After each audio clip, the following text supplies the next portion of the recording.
O caminho do imortal bizarro. Não é realidade, é apenas um sonho. Essas são palavras que o Wang repetia para si mesmo para que ele não enlouquecesse no meio daquele pesadelo. Depois que passou seu estresse psicológico, Wang descobriu que ele estava no meio de uma seita macabra medicinal. Naquele ambiente as pessoas são muito estranhas. Algumas pessoas que estão ali foram sequestradas das suas seitas anteriores e vieram a entrar nessa seita contra a sua vontade. E outras pessoas eram excluídas do seu ambiente e quando chegou nessa seita, começaram a viver pelo líder da seita. E outras pessoas apenas buscam espaço para sobreviver. Wang ele sabe que nos seus sonhos também existem injustiças. Isso levou ele a repetir aquelas palavras que vinham em sua mente, que aquilo ali não era realidade, era apenas um sonho. Só que mesmo sendo um sonho, ele não permitiria aquela injustiça. Depois de ajudar aquela pessoa, que parecia uma pessoa até mais normal que todo mundo que estava ali naquele ambiente, Wang ele foi chamado pelo líder da seita. Ele e mais outra pessoa que era meio doidinha que estava no seu sonho. Essa menina era uma das meninas que aceitaram a realidade naquela seita. Quando ele chegou até a sala do líder da seita, ele percebeu que era uma pessoa muito macabra. E vendo ele pela primeira vez, ele mesmo descobriu como é que aquele líder fazia as pílulas e os elixires dele. Na verdade, ele produzia através do sacrifício humano. Depois de presenciar aquela cena nojenta e macabra, como uma presa sabendo que poderia morrer a qualquer minuto, tudo que o Wang pôde fazer era repetir aquelas palavras, que aquilo ali não era realidade, aquilo ali era um sonho. Esse era o mantra que seu psiquiatra falou para ele fazer toda vez que ele se sentisse encurralado nos seus sonhos. E isso acabou virando uma rotina da sua vida. Sempre que ele fechava os seus olhos para dormir, ao invés dele ter bons sonhos, ele sempre sonhava com esse pesadelo que vivia consumindo a sua vida. A sua família internou ele numa clínica psiquiátrica, porque sempre quando eles iam ver, o seu filho estava chorando em agonia. Depois de muitos anos, o psiquiatra começou a chamar a atenção dele, dizendo para que ele não intervisse em nada que acontecesse no sonho. E quando ele se sentia encurralado, ele repetia as palavras. Isso fazia com que o Wang entendesse mais um pouco sobre aquele sonho. E antes dele virar um louco, entre aspas, indo para essa clínica, ele tinha muitos amigos. Porém, só uma amiga de infância dele que ia visitar ele no hospital. Ela sempre motivava ele, dizendo que os dois iriam para a faculdade juntos, era só ele se consertar um pouquinho mais. E depois que ela deu aquelas palavras de conforto para ele e levou alguns itens que ele queria, infelizmente ela teve que ir embora, já que aquela clínica era de segurança máxima. E depois de o Wang deixá-la no portão, ele sentiu algo no seu bolso, e era um dos elixires que aquela doidinha deixou para ele nos seus sonhos. E foi aí que ele percebeu que na verdade seus sonhos poderiam até ser reais, e não seria uma loucura da sua cabeça. Quem sabe se ele mostrasse uma prova as pessoas iriam acreditar nele. Só que era tarde demais para ele. Isso não é real, é apenas um sonho. Isso não é real, é apenas um sonho. O mestre do jogo. Todos nós sonhamos com algo só nosso. Sun Baei nasceu com uma skin totalmente desprivilegiada, falando no termo escolar. Lá ele seria simplesmente um nerd. Todos os dias, quando ele voltava para sua residência, ele se sentia muito feliz, já que ele poderia jogar. E nos jogos, ele poderia ser um protagonista. E através de alguns conhecimentos como o hack que ele adquiriu, ele poderia ser o mais forte, o mais rápido e o mais inteligente. Com muito esforço, ele começou a streamar para poder perder a timidez dele. Por ser uma pessoa que burlava as regras dos jogos, ele recebia tanto elogios quanto xingamentos e olhares de raiva do público dele. Só que nesse dia, tudo iria mudar. Uma pessoa desconhecida começou a fazer doações para ele, com o intuito dessa pessoa ser notada. Quando essa pessoa misteriosa conseguiu ser notada por ele ou ela, mandou uma mensagem para Subei pedindo para que ele zerasse um jogo. Era um jogo de MMORPG, que seria de um estilo história. Se ele conseguisse zerar aquele jogo, qualquer desejo que ele tivesse, essa pessoa iria realizar para ele. No início ele acabou ficando bem apreensivo, mas como ele era uma pessoa de desafios, ele resolveu aceitar, já que aquela pessoa estava fazendo doações muito grandes para ele. O nome do jogo era muito simples, era o Destino do Herói, onde o jogador teria que trilhar um caminho para virar um herói. Só que os status do começo do jogo eram os piores do mundo, então era muito difícil esse jogador trilhar um caminho para se tornar um herói.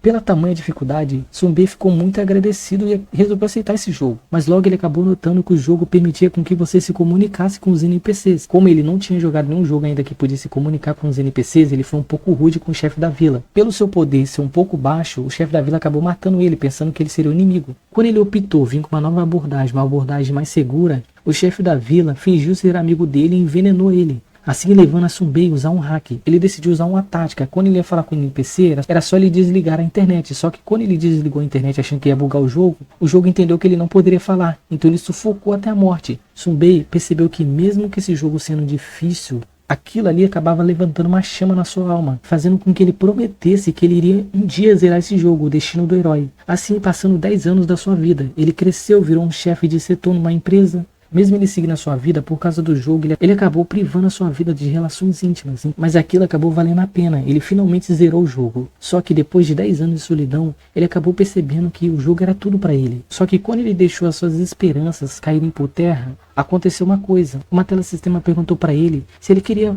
continuar jogando o jogo. Pelo jogo ser tudo pra ele, ele acabou aceitando. Infelizmente seria tarde demais, já que ele acabou virando um personagem do jogo, o Kylie, que a primeira missão era sobreviver ao envenenamento. Eu sou o boss mais forte do mundo. Há muito tempo atrás, uma torre apareceu em todo o mundo. Com o surgimento da torre, algo sobrenatural acabou aparecendo. Algumas pessoas começaram a despertar poderes, e com base nessa lógica, as pessoas começaram a entrar na torre, querendo suprir a fome deles por descobertas. E antes que todos pudessem falar sobre as descobertas na torre, as pessoas acabaram morrendo ao entrar na torre. E depois de 3 décadas, finalmente aquele mar de sangue teria um fim. Uma luz nasceu no meio daquela escuridão. Todas as pessoas almejavam tocar naquela estrela. E esse era o Salvador, Lin Xiao, o herói da humanidade. Algo que não foi contado para as pessoas era que essa era a 3ª reencarnação dele. E com base no seu conhecimento, ele finalmente chegou no topo da torre. E com isso ele conseguiu levar os seus amigos até o final. E por causa do seu sistema ele ganhou itens que seriam os mais fortes do mundo. Lin, ele finalmente iria derrotar o Rei Demônio.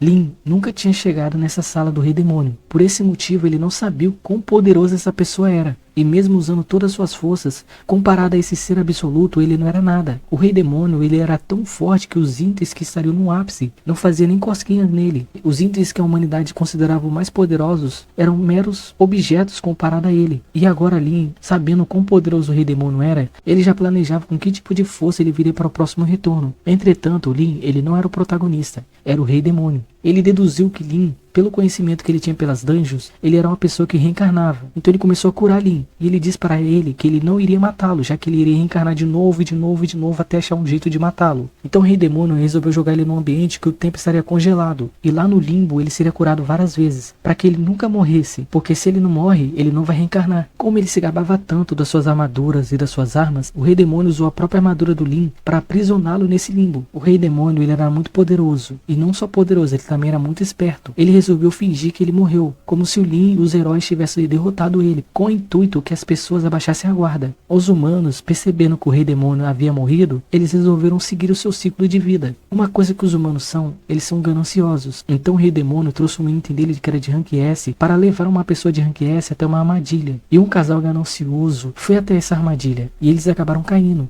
Mesmo eles sendo rank S, eles eram meras formigas comparado ao seu poder. Por que ele resolveu fazer uma dungeon de rank S? Porque ele precisava manter uma pessoa de poder muito grande dentro do seu covil, para que distraísse a torre. Quando a torre descobrisse que ele não estaria lá no seu trono, ele já teria fugido. E também as pessoas nunca iam conseguir chegar no ápice da torre. Então ele sabia que ninguém teria esse poder nesse século. E também ele precisava de um nome, porque ele queria brincar de ser humano. E agora o Rei Demônio se chama Bai Jingfeng. E ele vai se tornar um caçador. Para caçar os humanos, é claro. O aventureiro comedor de monstros. Em algum lugar sob a Balona, que era uma cidade na fronteira, esse era um território que apresentava várias modalidades de dungeons. Sobre essas dungeons existia uma que chamava Miasma, pelo fato do seu ar ser bem venenoso. Esse era um ambiente que era muito confortante para rudos, conhecido como Carniceiro do Miasma. Por ele ser um caçador de rank E, ele era a única pessoa que conseguia andar livremente nesse ambiente. Nesse mundo as pessoas têm chance de nascer com habilidades únicas, e ele nasceu com uma habilidade que permitia com que ele ficasse vivo, mesmo em ambientes que eram venenosos para as pessoas. Para todos ele era um lixo, já que para um caçador ele precisa ter uma habilidade de ataque, não uma habilidade que defendia ele próprio. O ruim dessa habilidade é que ela só funcionava em ambientes hostis, então muitos caçadores aproveitavam que ele ia lá coletar esses materiais para depois saqueá-lo. Por ele ser muito fraco, ele tinha que pedir obrigado e ainda tinha que agradecer eles. A implicância com ele era muito severa. Algumas pessoas, para preencher os seus egos vazios, o agrediam simplesmente por ele estar perto deles. Rudes, ele sonhava em ser um caçador muito forte, mas os sonhos não colocariam comida em sua mesa. No dia seguinte, ele resolveu ter a sede da guilda para pegar mais uma recompensa. E ele descobriu que existia uma nova dungeon, que era de rank D, só que por ele ser um rank E, ele não poderia entrar nessa dungeon, ele foi proibido de entrá-la. Por sorte, Bei resolveu chamá-lo para ser um carregador de materiais. Pela fama de rudes, algumas pessoas acabavam meio que ignorando ele e não queriam aceitar ele. E foi exatamente o que aconteceu com o grupo de Bei. Só que ele era acostumado a ser tratado como lixo, então ele simplesmente, por ele querer entrar nessa dungeon para poder ver como é que é por dentro, ele resolveu ir com eles. Ao adentrar na dungeon, Rhodes falou para que eles fossem mais devagar para poder mapear a dungeon. Lógico, eles ficaram puto com ele, mas Bei, por concordar com ele, eles acabaram abaixando a cabeça para ele. Assim eles começaram a avançar, porém eles não perceberam que eles estavam indo longe demais, e o Minotauro, que era de rank B, acabou aparecendo naquele lugar. E foi aí que Rhodes entendeu por que eles chamaram ele para ir até lá, para usá-lo como isca caso acontecesse uma coisa dessa. Depois de ser apunhalado literalmente pelas costas, Rhodes, usando a sua última força, ele acabou desviando do machado. Pela força do Minotauro ser de rank B, aquele ambiente não foi programado para ele, então aquele lugar acabou desabando. A queda fez com que o Minotauro morresse. Rhodes, ele foi salvo porque ele caiu sobre o Minotauro, e agora naquele ambiente, sozinho, com muita dor e com fome, ele se lembra do que seu pai dizia para ele. Seu pai foi um caçador há muito tempo atrás, antes de seu pai falecer numa dungeon. Ele dizia para ele que ele tinha que sobreviver não importa o que ele fizesse. E a única coisa que ele poderia fazer naquele momento era comer a carne daquele monstro. Comer carne de monstro é um tabu, porque as pessoas sabem que acontece 3 tipos de coisa quando você come uma carne de monstro. Primeiro vem um frenesi. Você começa a matar tudo e comer tudo. E depois você é presenteado com uma dor de cabeça e uma náusea enorme. E por último, é uma morte dolorosa, já que você acaba enlouquecendo. Rhodes, ele sempre aceitou ser humilhado por todos, mas dessa vez eles foram longe demais, usando ele como uma mera isca. E pela sua vingança, de se vingar não só dessas pessoas que extraíram ele agora, mas de todo mundo que sempre pisou nele, ele vai tentar sobreviver, custe o que custar. E se eu não morrer logo, eu vou se tornar o rei demônio desse mundo. Tudo começa com o confronto final do grande herói Feng. Depois de 1000 anos, os humanos lutando contra os demônios, essa batalha brutal finalmente iria terminar. E a raça humana finalmente chegou no rei demônio mais cruel, Vormebula, o mais forte dos demônios. Por causa do tamanho do seu poder, Feng ele teve muita dificuldade ao enfrentá-lo. Só que finalmente ele pensava que o peso daquela guerra iria acabar, e seria suas mãos que daria fim nesse demônio brutal. E depois dessa guerra, talvez ele viveria uma vida feliz e se casaria com a sua noiva. Entretanto, não dá para confiar nas trevas. Vormebula tinha uma carta na manga. Ele tinha uma habilidade de autodestruição. E Feng ele não sabia disso. E Feng ele ficou muito triste, já que ele iria morrer ali e não poderia aproveitar a paz que iria surgir naquele mundo. Mas o sistema, vendo a sua coragem, resolveu recompensá-lo. E deu para ele uma chance dele reencarnar. Lógico, Feng não pensou 2 vezes e acabou aceitando. Como tudo na vida, ele tomou mais uma rasteira. E o sistema, na verdade, não reencarnou ele como humano, e sim como um demônio, do rank mais baixo possível. O sistema entendeu que realmente aquilo foi um mal entendido, e deu uma chance para ele de reencarnar de novo. Basta ele morrer, é claro. Tinha um grande probleminha. Ele não poderia tentar contra a sua própria vida. Ele precisava morrer de forma natural. Com a queda do Rei Demônio, o grupo de Feng, que estaria no corpo de Gandogol, estava escoltando a filha do Rei Demônio. Porém, os humanos estavam cada vez mais perto deles. E percebendo que isso seria uma ótima oportunidade para ele morrer, Feng resolveu se sacrificar pelo grupo. Todos ali ficaram bem comovidos com ele. Isso foi tão incrível que a própria filha do Rei Demônio conseguiu poder ver naquele gesto dele e conseguiu fazer uma barreira para que todos pudessem fugir, dando a oportunidade de Feng não ser um sacrifício. Mas ele queria muito morrer. Então ele insistiu pra caramba pra eles, para que ele deixasse ele morrer de uma forma mais máscula. Lógico, ele só queria reencarnar de novo como humano. Então assim ele foi até os humanos que estariam chegando perto deles. E Feng ele pensou nas recompensas, já do que ele ia fazer quando ele retornasse como humano. Só que o sacrifício dele comoveu tantos demônios que eles resolveram ir lá ajudar ele lá. Isso fez até os demônios se revigorar. E mais uma vez, Feng não pôde morrer. Será que Feng ele finalmente irá uma hora conseguir se matar, ou ele vai ter que viver a vida de Dongul?